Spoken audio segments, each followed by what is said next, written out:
السلام علیکم ورحمۃ اللہ وبرکاتہ۔ کیا حال ہے سب کا؟ الحمدللہ نحمده ونصلی علی رسولہ الکریم، اما بعد فاعوذ باللہ من الشیطان الرجیم، بسم اللہ الرحمن الرحیم، رب اشرح لی صدری ویسر لی امری واحلل عقدۃ من لسانی یفقهوا قولی۔ انسان اپنی زندگی میں بہت سی چیزوں کی تمنا کرتا ہے، بہت سی دعائیں مانگتا ہے، اپنے لیے خیر چاہتا ہے، اپنے بچوں کے لیے خیر اور بھلائی چاہتا ہے۔ ہر انسان کے اندر نیکی اور بدی رکھ دی گئی ہے، ہر انسان کے اندر خیر سے محبت کہیں نہ کہیں موجود ہوتی ہے، اور اسی طرح شر سے نفرت بھی موجود ہوتی ہے۔ لیکن بہت سے لوگ خیر اور بھلائی کا راستہ نہ جاننے کی وجہ سے عموماً شیطان کے پھندے کا شکار ہو جاتے ہیں اور خیر کی بجائے شر کے راستوں پر چل نکلتے ہیں۔ اس لیے بہت ضروری ہے کہ ہم اپنے لیے خیر کی دعائیں مانگیں، اچھی اچھی دعائیں مانگیں، اور اللہ سبحانہ و تعالیٰ جب بندہ اس سے دعا کرتا ہے تو ان دعاؤں کو قبول بھی کرتے ہیں۔ ہم دیکھتے ہیں کہ اللہ کے جتنے بھی پیارے بندے تھے ان سب نے اللہ سے بہت دعائیں کی۔ نبی صلی اللہ علیہ وسلم کی تو اتنی زیادہ دعائیں ہمیں ملتی ہیں کہ صبح سے شام تک ہر موقع پر آپ دعا کرتے نظر آتے ہیں۔ لیکن اس کے علاوہ بھی دیگر پیغمبروں نے اللہ سبحانہ وتعالیٰ سے بہت سی دعائیں کی ہیں، جن میں خاص طور پر ابراہیم علیہ السلام ہیں۔ ابراہیم علیہ السلام نے اپنے لیے بھی دعائیں کی، اپنے بچوں کے لیے بھی دعائیں کی، اور ہمارے لیے امت مسلمہ جو نبی صلی اللہ علیہ وسلم کی آمد اور آپ کی امت جس میں آپ مبعوث ہو اس کے لیے بھی دعائیں کی۔ ابراہیم علیہ السلام کی ایک دعا بڑی ہی خوبصورت ہے جس کا ذکر سورۃ الشعراء میں ملتا ہے۔ ہم سب کو اپنے لیے یہ دعا ضرور کرنی چاہیے۔ جب ایک بندہ دعا کرتا ہے تو بظاہر وہ اپنے لیے کچھ مانگ رہا ہوتا ہے، لیکن حقیقت میں وہ ایک عبادت کی حالت میں ہوتا ہے۔ یعنی اللہ سے مانگنا بھی عبادت ہے، یعنی نہ صرف یہ کہ ہم اپنا مطلب اس کے سامنے رکھ رہے ہیں، بلکہ اس کے ساتھ ساتھ اس پر ہمیں اجر و ثواب بھی مل رہا ہے، کیونکہ اگر انسان اللہ سبحانہ و تعالیٰ کی بجائے کسی اور سے مانگتا ہے تو یہ مانگنا شرک ہے، یہ مانگنا اللہ تعالیٰ کو ناراض کرتا ہے۔ پھر اسی طرح یہ کہ اگر انسان مانگتا ہی نہیں تو یہ بھی درست نہیں، اللہ سبحانہ و تعالیٰ اس بندے سے بھی ناراض ہوتا ہے جو اپنے لیے دعا نہیں کرتا۔ تو آئیے ہم دیکھتے ہیں ایک خوبصورت دعا جو ابراہیم علیہ السلام نے مانگی۔ سورۃ الشعراء کی آیت نمبر 83 سے یہ دعا شروع ہوتی ہے۔ وہ کہتے ہیں رب هب لي حكما والحقني بالصالحين واجعل لي لسان صدق في الآخرين واجعلني من ورثة جنة النعيم ولا تخزني يوم يبعثون يوم لا ينفع مال ولا بنون إلا من أتى الله بقلب سليم۔ وہ کہتے ہیں رب هب لي حكما، اے اللہ مجھے حکم عطا کر۔ یہ حکم کیا چیز ہے؟ یہ حکم نفع دینے والا، فائدہ دینے والا علم ہے جس کو علم نافع کہتے ہیں۔ یہ حکم حکمت ہے، یہ حکم فیصلے کی قوت ہے۔ ابراہیم علیہ السلام اللہ تعالیٰ سے عرض کر رہے ہیں کہ یا رب مجھے ایسا علم دے کہ جس میں میرے لیے فائدہ ہو۔ ہم سب کو بھی اپنے لیے علم نافع مانگنا چاہیے کہ اللہ تعالیٰ وہ باتیں سکھا دے، وہ کام سکھا دے، وہ طریقے سکھا دے، وہ آداب سکھا دے، وہ اخلاق سکھا دے کہ جو ہمارے لیے فائدہ مند ہو، کیونکہ علم روشنی ہے، اور اگر انسان روشنی میں چلتا ہے تو صحیح راستے پہ چل رہا ہوتا ہے، اور اگر اندھیرے میں جائے، حتیٰ کہ آپ اپنے گھر میں ہی جب اندھیرے میں چلتے ہیں تو ٹھوکریں کھانے لگتے ہیں اور آپ اپنا بیلنس بھی بعض اوقات قائم نہیں رکھ سکتے۔ تو اس لیے جس شخص کے پاس علم ہوتا ہے وہ اپنے لیے زندگی کی بہترین راہیں اختیار کرتا ہے۔ تو اللہ ہم سب کو نفع مند علم بتا کر. اب نفع مند علم کون سا ہے؟ نفع مند علم دنیا کا بھی ہو سکتا ہے، لیکن اصل نفع مند علم دین کا علم ہے. کیونکہ دنیا کا علم تو دنیا کی حد تک فائدہ دیتا ہے انسان کو کہ اس دنیا میں کیسے رہنا ہے، کیا کھانا ہے، کیا پہننا ہے، اسی طرح مریضوں کا علاج کیسے کرنا ہے، عمارت کیسے بنانی ہے، یہ مشینیں کیسے بنانی ہیں. یہ ساری چیزیں انسانوں کی ضرورت ہے. انسان جب ان چیزوں کو سیکھتا ہے تو اس سے بھی انسانیت کو فائدہ پہنچتا ہے. اور اللہ سبحانہ و تعالیٰ کے نزدیک وہ انسان سب سے اچھا ہے جو انسانوں کو فائدہ پہنچاتا ہے، دوسروں کی بھلائی کرتا ہے، دوسروں کے کام آتا ہے، دوسروں کا درد رکھتا ہے. اور پھر نہ صرف یہ کہ دنیا کا علم، بلکہ اصل نفع مند علم آخرت کے بارے میں علم ہے، دین کے بارے میں علم ہے. کیونکہ دین کا علم ہماری آخرت سنوارتا ہے، وہ آخرت جہاں ہمیں ہمیشہ ہمیشہ رہنا ہے. جب تک انسان اس کے بارے میں نہیں سوچتا اس وقت تک انسان کامیاب انسان نہیں. وہ انسان حقیقی معنوں میں کامیاب نہیں جو اس دنیا کے صرف چند سال کی زندگی بناتا ہے. اصل کامیابی اس کی ہے کہ جو اس سے آگے ہمیشہ کی زندگی کی کامیابی کے بارے میں سوچتا رہتا ہے. اس زندگی میں انسان کو کیا چاہیے ہوگا، وہاں کیا چیز کام آئے گا اور کیا چیز فائدہ نہیں دے گی. جیسے کہ اسی دعا کے آخر میں آتا ہے یوم لا ينفع مال ولا بنون الا من اتى الله بقلب سلیم. جس دن مال اور بیٹے کام نہیں آئیں گے، جس دن مال اور بیٹے کام نہیں آئیں گے. قارون کے خزانے تو قارون کو بھی فائدہ نہیں دیے اور کسی اور کے بھی کام نہیں آئے. وہ تو اپنے سارے خزانوں سمیت زمین کے اندر دھس گیا اور ختم ہو کر قیامت تک دھستا چلا جائے گا. تو کہاں یہ کہ وہ سب کچھ اسے آخرت میں کام آئے. انسان کے پاس ڈھیروں مال بھی ہو لیکن اگر اس نے صحیح رستے پر استعمال نہیں کیا تو وہ آخرت میں اس کو فائدہ دینے والا نہیں ہے. اسی طرح اولاد، انسان اولاد کے لیے روتا ہے اگر نہ ہو، اور خاص طور پر بیٹوں کے لیے.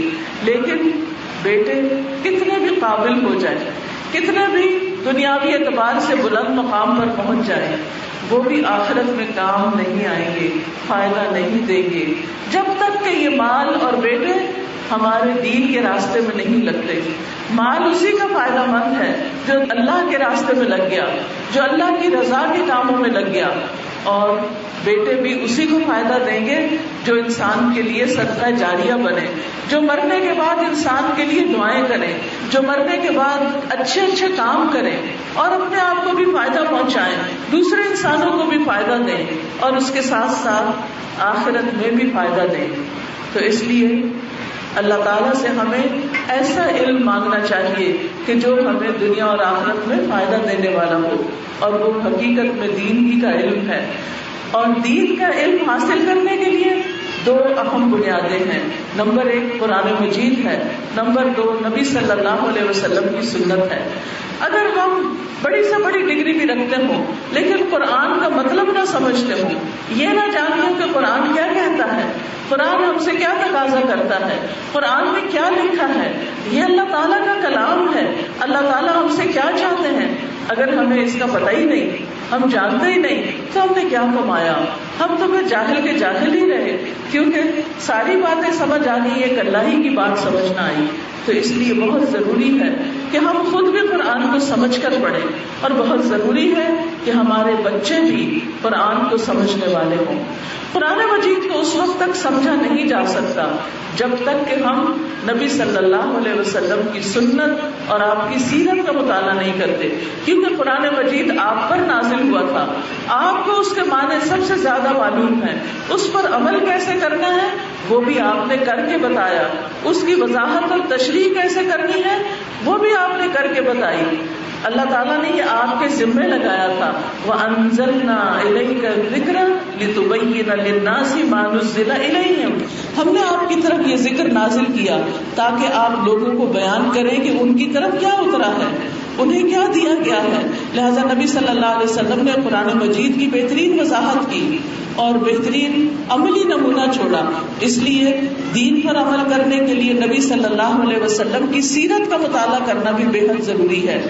تو قرآن اور سنت جب تک ہم نہ پڑھیں اس وقت تک ہمیں ہر بات کی حقیقت معلوم نہیں ہوتی، اور پھر دنیا میں بھی اور آخرت میں بھی اس صحیح معنوں میں فائدہ انسان نہیں اٹھا سکتا جب تک یہ علم نافع انسان کے پاس نہ ہو.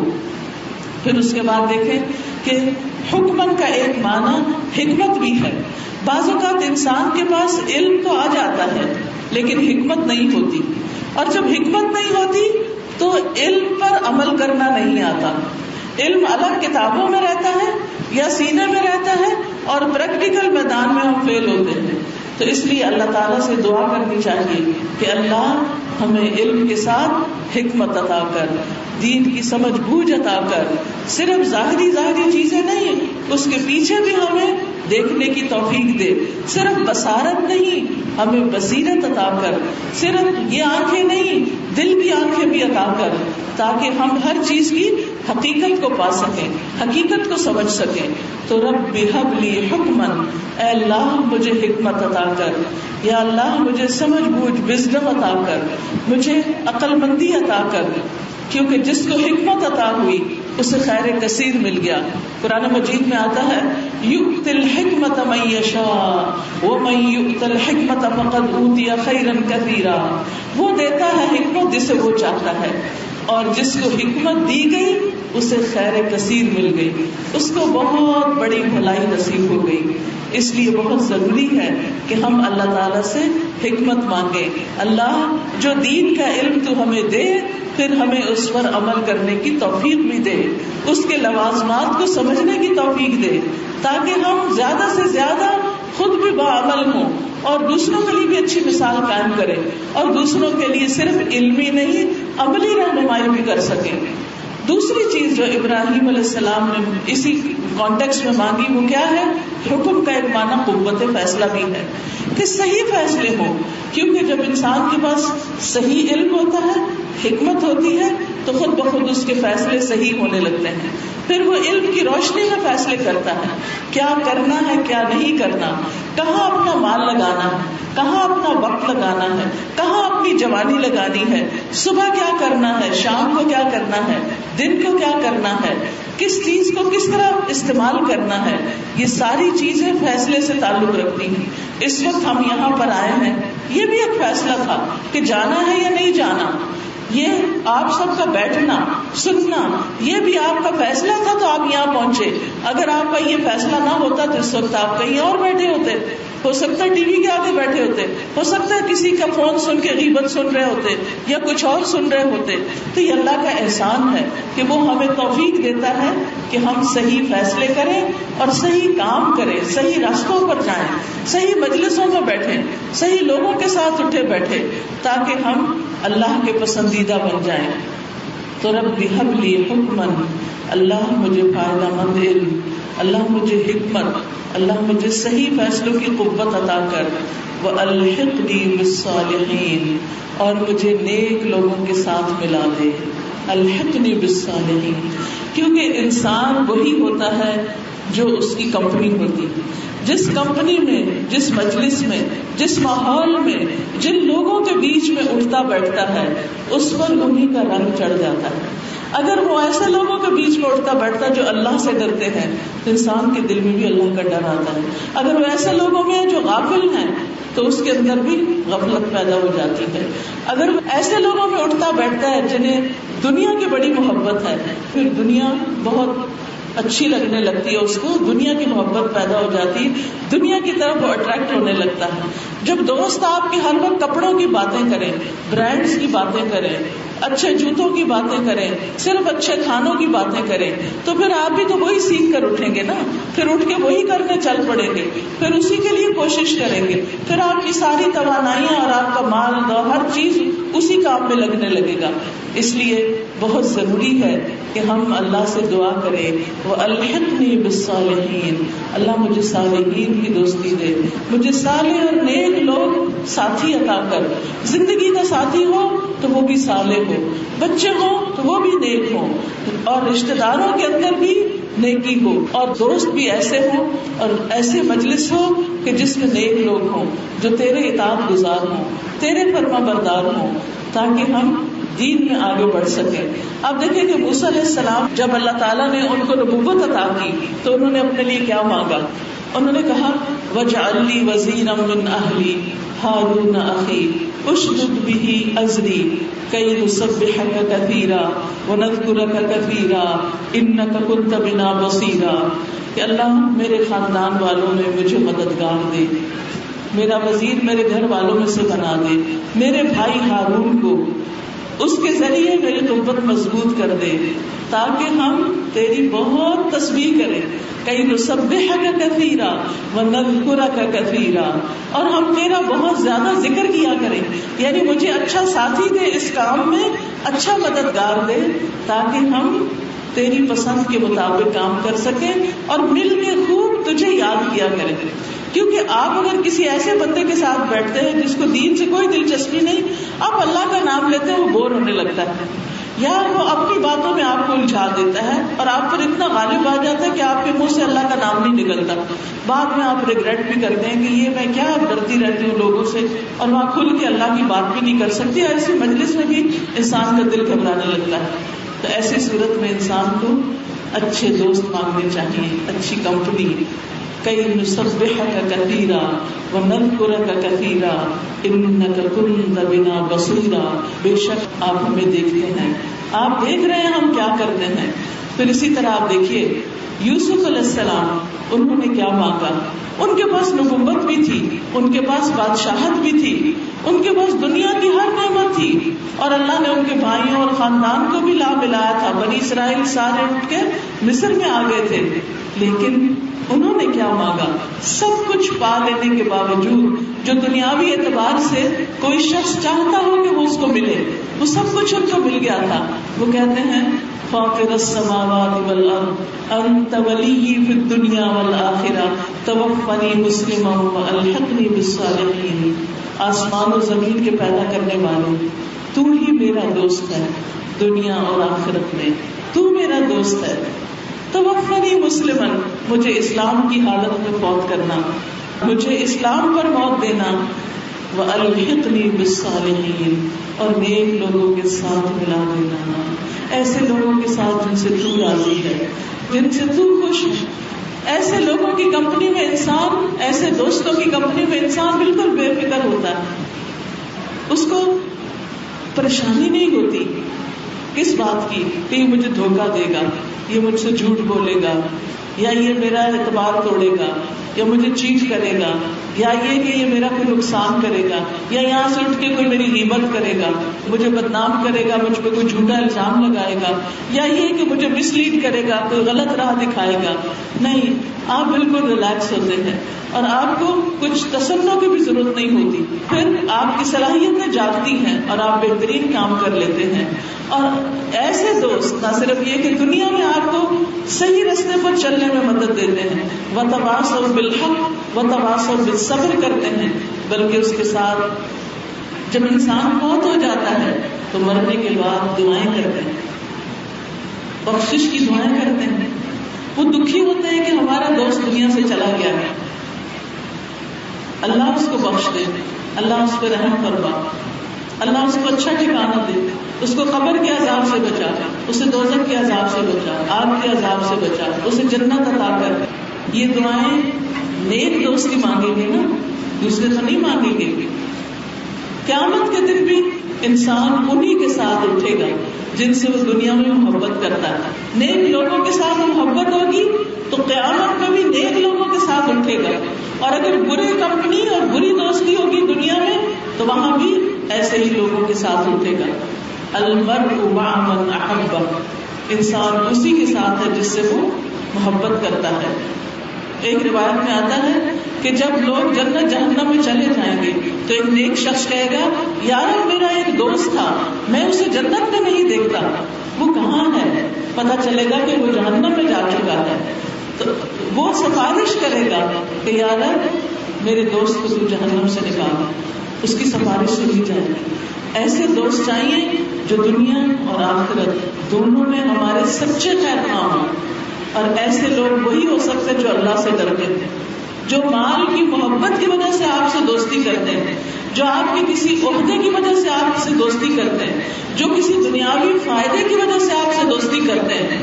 تو دنیا کی تو ہر چیز کو زوال ہے، جوانی چلی جاتی ہے، حسن ختم ہو جاتا ہے، مال و دولت چلا جاتا ہے، عہدے اور جابس اور بڑے بڑے نام بری کی چیزیں سب ختم ہو جاتی ہیں وقت کے ساتھ ساتھ۔ ایسے لوگ پھر چھٹ جاتے ہیں، چلے جاتے ہیں، وہ ساتھ نہیں رہتے، ان کی محبتیں ختم ہو جاتی ہیں۔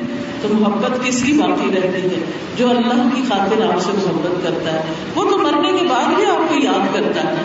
اس لیے بہت ضروری ہے کہ ہم دعا کریں وَأَلْحِقْنِي بِالصَّالِحِينَ، اللہ میرا تعلق، میرا ساتھ صالحین کے ساتھ کر دے، مجھے ہر جگہ صالح دوست، صالح اور نیک کمپنی عطا کرنا۔ اور اس کے بعد انہوں نے کیا دعا مانگی؟ وَاجْعَلْ لِي لِسَانَ صِدْقٍ فِي الْآخِرِينَ، اور مرنے کے بعد میرا ذکر خیر جاری کر دینا، یعنی وَاجْعَلْ لِي لِسَانَ صِدْقٍ، میرے لیے سچی نام بری بنا دینا، فی الآخرین، بعد والوں میں، یعنی میرے بعد میں جو لوگ ہوں اور وہ اگر مجھے یاد کرے تو اچھے الفاظ سے یاد کریں گے۔ یعنی انسان مرنے کے بعد یا اچھے الفاظ میں یاد کیا جاتا ہے یا برے الفاظ میں یاد کیا جاتا ہے۔ نبی صلی اللہ علیہ وسلم ایک مجلس میں بیٹھے ہوئے تھے صحابہ کے ساتھ، اتنے میں ایک جنازہ گزرا، لوگوں نے اس کی کچھ برائی کی، آپ نے فرمایا وجبت، واجب ہو گئی۔ لوگوں نے پوچھا کیا واجب ہو گئی؟ فرمایا جہنم۔ لوگوں نے پوچھا وہ کیوں؟ فرمایا ان گواہیوں کی وجہ سے جو تم اس کے خلاف دے رہے تھے، یعنی تمہاری ان بری باتوں کی وجہ سے، یعنی اس کے لیے وہ راستہ ہے۔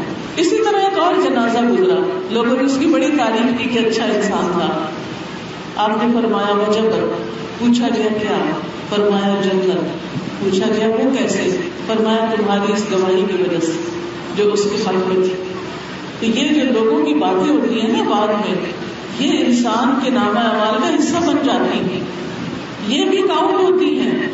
یعنی ایک وہ چیز ہے جو انسان اپنی زندگی میں کرتا ہے، کچھ چیزیں ہیں جو بعد میں انسان کے کام آتی ہیں، صدقہ جاریہ بنتی ہیں، اس کے آثار ہوتے ہیں، اس کے نشان ہوتے ہیں جو مرنے کے بعد اس کو فائدہ دیتے ہیں کہ کوئی شخص کیسا تھا، بد اخلاق تھا یا اچھے اخلاق والا تھا، غصے والا تھا یا نرمی والا تھا، محبت کرنے والا تھا یا نفرتیں بکھیرتا تھا، لوگوں کے فائدے کے کام کرتا تھا یا لوگوں کی ٹانگ کھینچتا تھا، کیسا تھا، کون تھا۔ تو دنیا میں سنبھل کے زندگی بسر کرنے کی ضرورت ہے، سوچ سمجھ کے کہ ہم اپنے کیا آثار اپنے آس پاس چھوڑ رہے ہیں، کیونکہ وہ لوگوں کے عمل میں ڈھل جاتے ہیں اور وہ بھی ہمارے پلے پڑ جاتے ہیں، کیونکہ جو اچھی چیزوں کی ابتدا کرتا ہے، جو بھی اچھا کرتا ہے وہ اس کے حصے میں آتا ہے، اور جو کسی غلط چیز کی ابتدا کرتا ہے تو جتنے لوگ اس کو فالو کرتے ہیں وہ بھی اس کے ذمہ پڑ جاتے ہیں۔ تو اس لیے ہمیں اپنے لیے دعا کرنی چاہیے وَاجْعَلْ لِي لِسَانَ صِدْقٍ فِي الْآخِرِينَ، اللہ بعد میں لوگوں کے اندر ایسی باتیں نہ ہوں، یعنی لوگ میرے بارے میں ایسی باتیں نہ کریں کہ جس سے بکیے کرائے پہ پانی پھر جائے۔ اس کے لیے جب انسان کو اس بات کی فکر ہوتی ہے تو وہ زندگی میں بڑا محتاط چلتا ہے، وہ پاک دامنی کا خیال رکھتا ہے، وہ اپنی زبان کو سنبھال کے رکھتا ہے، وہ اپنے ہاتھوں سے بھی کسی کو تکلیف نہیں دیتا۔ اور پھر چوتھی چیز جو انہوں نے مانگی وہ ہے وَاجْعَلْنِي مِن وَرَثَةِ جَنَّةِ النَّعِيمِ، مجھے جنت النعیم کے وارثوں میں شامل کر دینا، مجھے نعمت بھرے باغوں کا وارث بنا دینا، کیونکہ نعمتیں جو ہیں وہ دنیا کی تو ختم ہو جانے والی ہے، لیکن جنت النعیم جو ہے آخرت میں وہ کبھی بھی ختم نہیں ہوگی۔ وہاں کوئی بیماری نہیں ہے، وہاں کوئی تھکاوٹ نہیں ہے، وہاں کوئی بوریت نہیں ہے، وہاں بڑھاپا نہیں ہے، وہاں پر انسان کو موت نہیں آئے گی، وہاں نعمتیں ہی نعمتیں ہیں، جوانی ہی جوانی رہے گی، خوشیاں ہی خوشیاں ہیں، سکون ہی سکون ہے، راحتیں ہی راحتیں ہیں، اور یہ راحتیں بڑھتی ہی چلی جائیں گی، ان میں اضافہ ہی ہوتا چلا جائے گا. جس طرح جہنم والوں کے عذاب میں اضافہ ہوگا، جنت والوں کی نعمتوں میں اضافہ ہوتا چلا جائے گا. وہاں اللہ کا دیدار ہوگا، وہاں نیک لوگوں کا ساتھ ہوگا. تو وہ اپنے لیے دعا مانگتے تھے کہ یا اللہ واجعلنی من ورثۃ جنت النعیم. پھر اس کے بعد ہم سب کو یہ معلوم ہونا چاہیے کہ دنیا میں کوئی چیز ایسی نہیں کہ جو جنت کے مقابلے پر، یعنی جنت میں ایک کوڑا رکھنے کی جگہ بھی، یعنی یہ جتنا ہی ڈنڈا ہے اتنی جگہ بھی ساری دنیا ہے اور جو کچھ اس میں اس سے بہتر ہے. تو پھر جو بڑی جنت ہے جس کی وسعت، جس کی چوڑائی زمین و آسمان کے برابر ہے، جس میں ایک درجے کے لوگ اوپر والوں کو دیکھیں گے تو ایسے جیسے زمین سے ہم ستاروں کو دیکھتے ہیں. دنیا میں ایسا تھا نا، لوگوں نے فارم ہاؤس بنا کے دور دور دور گھر بنائے ہوتے ہیں اور بہت خوبصورت. تو وہاں پر یعنی مختلف گھر چمکتے ہوئے پتہ چلے گی فلاں کا گھر ہے، فلاں کا گھر ہے، جو اوپر والے درجے کے ہوں گے. انسان ان کو وہاں حسرت سے دیکھے گا کہ یہ مجھ سے اوپر بازی لے گئے، یہ دنیا میں اس گھر کے لیے کام کرتے رہے اور میں وہاں رہ کے دنیا ہی کے گھر کے لیے کام کرتا رہا جس کو وہیں چھوڑ آیا، کچھ بھی ساتھ نہ آیا. تو اس لیے بہت ضروری ہے کہ ہم جنتوں کی خواہش کریں اور اس کے لیے کوشش کریں، کیونکہ کامیاب لوگ جو ہیں وہ انجام سامنے رکھ کر کام کرتے ہیں، وہ آخرت کو دیکھ کر پھر کام کرتے ہیں. تو اس لیے بہت ضروری ہے کہ ہم سب یہ چھوٹی چھوٹی دنیا کی چیزوں کو بھول کر اس جنت کے خواب دیکھا کریں، اس کے لیے کوشش کیا کریں. اور اس کے لیے سنجیدگی بڑی ضروری ہے کہ ہم اپنی آخرت کے کاز کے لیے بہت سیریس ہوں. صرف اس کو پارٹ ٹائم کام، چھٹیوں کا کام، بڑھاپے کا کام، جب فارغ ہوں گے اس وقت، یا ابھی فارغ ہیں تو کچھ کر لیں، اس طرح نہیں. کیونکہ بہت دفعہ میں نے دیکھا ہے جیسے بچیاں ہیں، جب تک شادی نہیں ہوئی چلو دین کا کام کرتے ہیں، حجاب بھی پہن لیا، نمازیں بھی پڑھ لی، درس وغیرہ بھی دے لیا. جو ہی شادی ہوئی سب کچھ بند، جیسے بس انتظار میں تھے کہ شادی ہو تو بس پھر اس سارے کام سے جان چھوٹے. لیکن یاد رکھیں شادی اینڈ نہیں ہے، آگے بھی ایک اور چیز ہے، وہاں بھی ابھی جانا ہے، وہاں کی تیاری ساری زندگی کرنی ہے. اور اس کے لیے انسان کو زندگی کے ہر موڑ میں اپنی آخرت کی تیاری کے لیے وقت نکالنا ہے، اس کے لیے علم بھی حاصل کرنا ہے، نیک لوگوں کی مجلس میں بھی جا کے بیٹھنا ہے، دین سیکھنا ہے، دین پر عمل کرنا ہے، اس کے لیے کوشش کرنی ہے. صرف اکیلے ہم نہیں کر سکتے، کچھ اوروں کو بھی ساتھ میں لانا ہے. اور یہ سارے کام توجہ مانگتے ہیں، وقت مانگتے ہیں. اور اگر ہم یہ سمجھے کہ شادی کے بعد صرف پارٹیاں اور کپڑے اور زیور اور سیریں اور کھانا پینا ہی زندگی ہے تو سخت دھوکے میں ہے. مومن اپنی زندگی کا کوئی وقت بھی ضائع نہیں کرتا، وہ ہر دور میں اور ہر موڑ پر کام کرتا ہے، اپنی آخرت کو سامنے رکھتا ہے. کون جانتا ہے، کس کو پتا ہے کہ دنیا کا کوئی گھر نصیب ہوگا بھی کہ نہیں ہوگا، لیکن آخرت کا گھر تو یقینی ہے. اور پھر وہاں ہماری چوائسیز کیا ہیں، وہاں ہمارے خواب کیا ہیں، وہاں کے لیے دعائیں کیا ہیں. کیونکہ انسان صرف دعا اس چیز کی مانگتا ہے جس کی واقعی اس کو طلب ہوتی، جس کے لیے وہ تڑپ رکھتا ہے، جس کے لیے وہ سچی خواہش رکھتا ہے، وہ اس کی دعا مانگتا ہے. تو جب تک ہمارے دل میں جنت کا شوق نہیں آ جائے گا اس وقت تک ہم اس کے لیے دعا مانگنے میں بھی سنجیدہ نہیں ہوں گے، کوشش کرنے میں بھی سنجیدہ نہیں ہوں گے. اللہ سبحانہ وتعالیٰ تو فرماتے ہیں وَسَارِعُوا، اور جلدی کرو، دوڑو، اِلَىٰ مَغْفِرَةٍ مِّن رَبِّكُمْ، اپنے رب کی بخشش کی طرف، وَجَنَّةٍ، اور جنت کی طرف دوڑو، أَرْضُهَا السَّمَاوَاتُ وَالْأَرْضُ، جس کی وسعت آسمان و زمین کے برابر ہے. اعدت للمتقین، تقوی والوں کے لیے تیار کی گئی ہے. اور پھر کون ہے وہ، ان کی کچھ صفات آگے بتائی گئی کہ جو ایسے اور ایسے کام کرتے. ان کاموں کی تفصیل ہمیں معلوم ہونی چاہیے. یہ ان کاموں کو کرنے کے لیے بھاگ دوڑ کرنی چاہیے، کیونکہ لیس للانسان الا ما سعى وان سعيه سوف يرى، نہیں ہے انسان کے لیے مگر وہی جس کی وہ کوشش کرتا ہے. انسان کو وہی ملے گا جس کی اس نے کوشش کی. وان سعيه سوف يرى، اور بے شک اس کی کوشش عنقریب دیکھی جائے گی، ضرور دیکھی جائے گی کہ کیا کوشش کر کے آئے.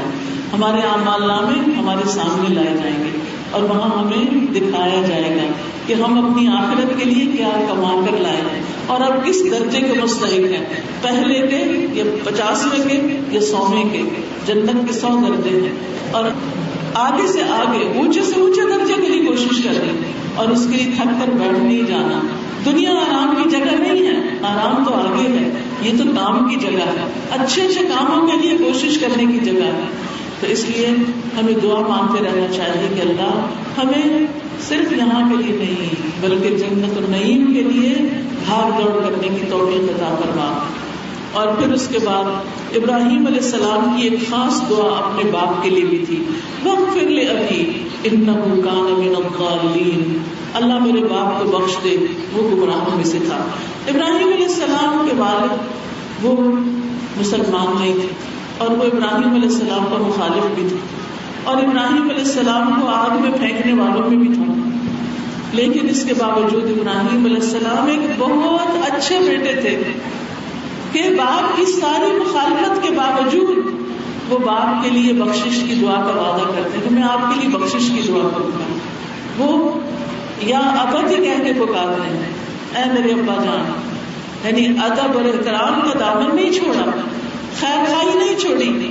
آج ہمارا کیا حال ہے، اگر ہم دین میں آتے اور ماں باپ نہیں تو ہم انہیں کے خلاف ہو جاتے ہیں. یہ دین والوں کا اخلاق نہیں ہوتا. دین والوں کو بہت سمجھدار ہونا چاہیے، اللہ سے حکمت مانگنی چاہیے تاکہ ہم ہر ایک کو اس کا مقام دے سکیں. پھر اس کے بعد انہوں نے دعا کی، ولا تخزنی یوم یبعثون، اللہ مجھے اس دن رسوا نہ کرنا جس دن لوگ دوبارہ اٹھائے جائیں گے، یعنی قیامت کے دن مجھے اپنے باپ کی وجہ سے شرمندگی نہ ہو، کیونکہ ان کے باپ کو تو جہنم میں ڈالا جائے گا. تو یا اللہ یہ کیا بنے گا.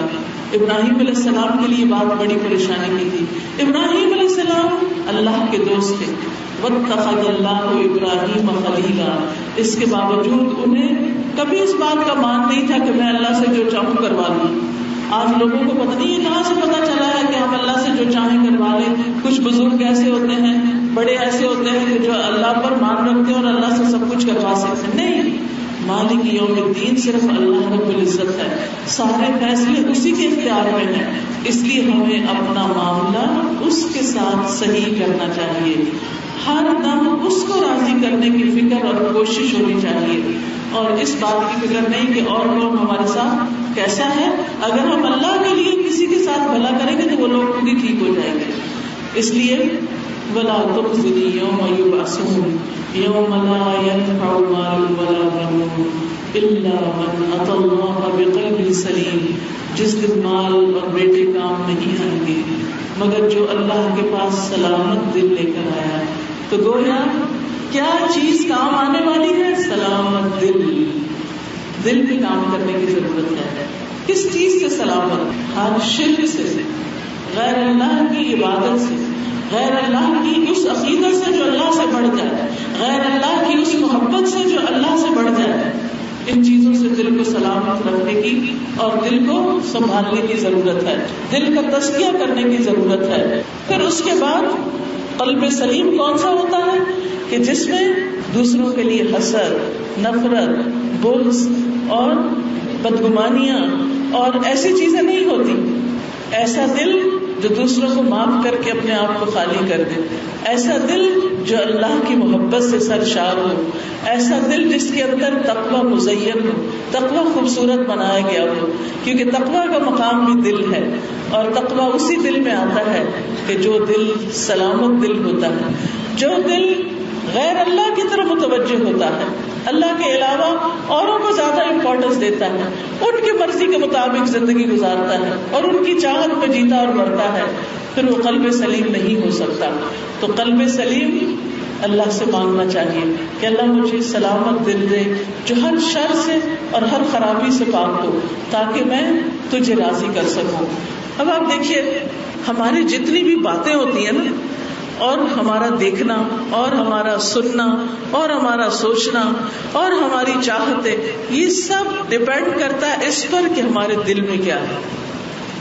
اگر ہمارا دل اچھا ہوگا تو ہماری باتیں بھی اچھی ہوں، بولیں گے بھی اچھا، یعنی دوسروں سے اچھا معاملہ کریں گے. اور اگر ہمارا دل اچھا ہوگا تو پھر ہم کانوں سے کوئی میوزک نہیں سنیں گے، اللہ کا کلام سنیں گے. 2-3 دن پہلے ایک بچی میرے پاس آئی تو کہنے لگی کہ آج تک مجھے کسی نے سیٹسفیکٹری جواب نہیں دیا کہ میوزک جائز ہے کہ نہیں، کیونکہ کوئی کہتا جائز ہے، کوئی کہتا جائز نہیں. میں نے کہا مجھے تم یہ بتاؤ میوزک سننے کے فائدے. میوزک سن کر انسان کے اندر کتنی نیکی، کتنا تقوی، کتنی اللہ کی محبت اور کتنی خیر کے کاموں کی صلاحیت پیدا ہوتی. اس کے بعد دل کا حال کیا ہوتا ہے؟ اللہ کی محبت سے بھر جاتا ہے؟ نہیں. کیا ہوتا ہے؟ جو پہلے ہوتی ہے وہ بھی نکل جاتی ہے، کچھ اور ہی خیال آنے لگتے ہیں. پھر میں نے کہا کہ جو ہم سنتے ہیں کیا وہ صرف دل تک رہتا ہے یا زبان پہ بھی آ جاتا ہے؟ زبان پہ بھی آ جاتا ہے. پھر ہم وہ گنگنانے بھی لگتے ہیں. کیا منہ سے بول رہے ہیں؟ بعض اوقات بالکل لا یعنی باتیں، فضول باتیں، بعض اوقات تو بے حیائی کی باتیں. یعنی بہت سے گانے ایسے ہیں جن کی کوئی تک بھی نہیں بنتی، صرف شیطان نے اس کو خوبصورت بنا دیا، مزین کر دیا، اور یہ بھی پھر خیال ڈال دیا کہ میوزک حلال ہے، کوئی فرق نہیں پڑتا، سن لو، چلو تھوڑا سا ہی سن لو، کبھی کبھار ہی سن لو. لیکن ہوتا کیا ہے؟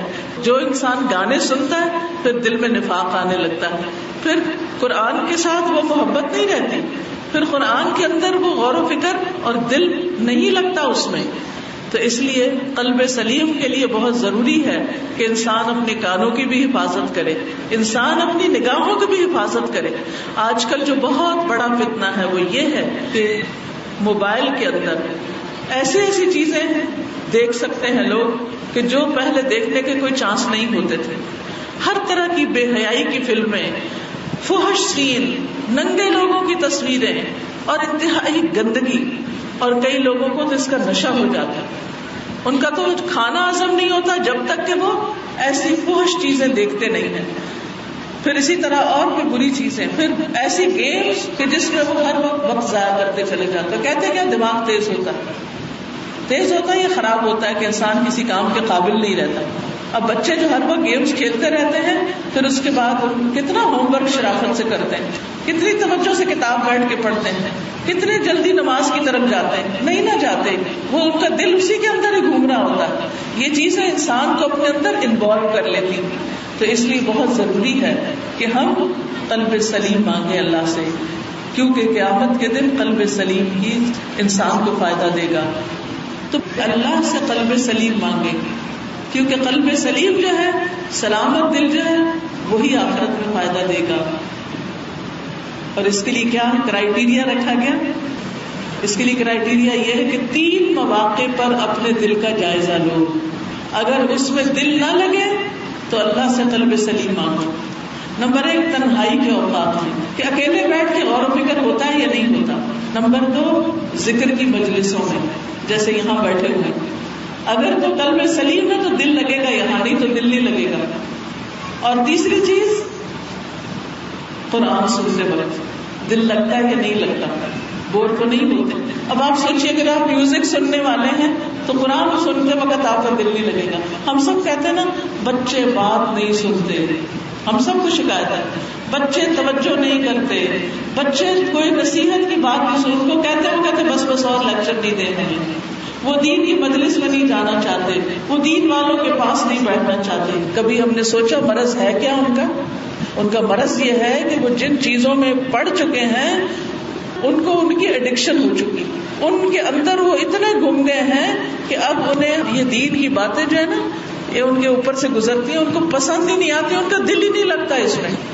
تو اب آپ سوچئے کہ جب دل ہی نہیں لگتا دین کی بات میں تو عمل کہاں سے آئے گا، رویہ کہاں سے بدلے گا، اللہ کے قریب کیسے ہوں گے. تو اس لیے اگر ہماری کوششوں کے باوجود یہ سب کچھ نہیں ہو رہا تو ہم سب کو دعاؤں کی ضرورت ہے کہ اللہ ہمیں یہ عطا کر، یہ نصیب کر. اور اس کے لیے ہمیں اپنی زبان کی حفاظت کی بھی ضرورت ہے، اپنے کانوں کی حفاظت کی بھی، اپنی آنکھوں کی حفاظت کی. کوئی گندی چیز نہیں دیکھنی، نامحرم مردوں کی طرف نہیں دیکھنا، کوئی چیزیں ایسی سننی نہیں، کوئی چیزیں ایسی پڑھنی نہیں کہ جو ہمارے ایمان کو خراب کرنے والی. اپنے کام سے کام، اپنے اللہ سے لو لگانی ہے، ذکر کی کثرت کرنی ہے، نمازوں کی طرف توجہ کرنی ہے. کیونکہ قرآن مجید میں آتا ہے قد افلح من تزكى وذكر اسم ربه فصلى بل تؤثرون الحياة الدنيا والآخرة خير وأبقى إن هذا لفي الصحف الأولى صحف إبراهيم وموسى. قد افلح، یقیناً فلاح پا گیا، کامیاب ہو گیا. کون؟ من تزکا، جس نے تزکیہ اختیار کیا، جس نے اپنے دل کو صاف کیا، جس نے اپنے اخلاق کو صاف کیا، اپنی زندگی سے غیر ضروری فضول لغو چیزیں نکال دی، حرام چیزیں نکال دی، اللہ کی ناپسند کی چیزیں نکال دی. وذکر اسم ربہ، اور اپنے رب کا نام یاد کیا، اپنے رب کو یاد کیا، رب کا ذکر کیا، اللہ کا ذکر کیا. فصلی، پھر نماز پڑھی. تین چیزیں یہاں فائدے کی ہیں، تزکیہ، ذکر اور نماز.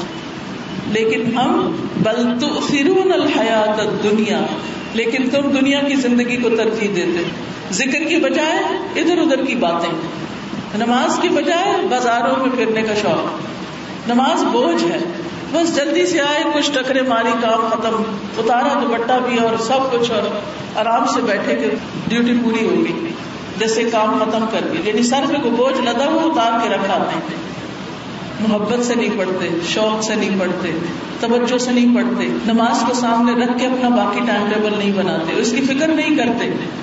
فصلی بل تؤثرون الحیات الدنیا والآخرۃ خیر وابقی، حالانکہ آخرت بہتر ہے اور زیادہ باقی رہنے والی ہے، ہمیشہ ہمیشہ کی زندگی ہے. ان ھذا لفی الصحف الاولی، یہ باتیں پہلے صحیفوں میں بھی تھی، پہلی کتابوں میں بھی تھی، پہلے لوگوں کو بھی یہی تعلیم دی گئی تھی. صحف ابراہیم و موسیٰ، ابراہیم علیہ السلام اور موسیٰ علیہ السلام کے صحیفوں میں بھی یہی تعلیم دی گئی تھی، اور آج ہمارے لیے بھی یہی تعلیم ہے.